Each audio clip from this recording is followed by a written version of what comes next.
Okey, sekarang nak ajar C100 macam mana download driver. So, bos mesti mau sambung siap USB cable dengan on printer dan masuk ke tas. So, sudah masuk siap. Lepas tu, saya akan send driver bagi WhatsApp lah. So, bos tekan download. Yang ini 108 punya, tekan download. Lepas tu, masuk download sana. Boleh tengok 108 label setup tu, tekan masuk.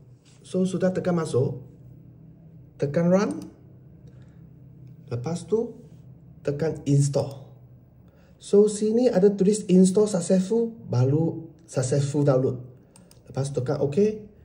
So, lepas tu bos masuk bagi sini, search control panel. Lepas DY printer, masuk bagi driver sana, double click. Lepas tu tekan printer, purple stick.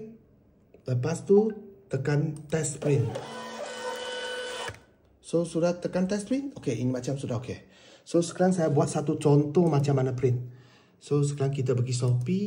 Lepas tu, tekan ini. Okey. So, sini tekan print. Sini pilih 108. Okey, 108 sudah pilih. Lepas tu ini pilih size 100 x 150. Last nombor 2. 100 x 150. Lepas tu sini tekan fit to printable area. Lepas tu tekan print. Ini set satu kali saja. Sudah set lain kali tekan print sudah okey. Ini macam download driver dan print.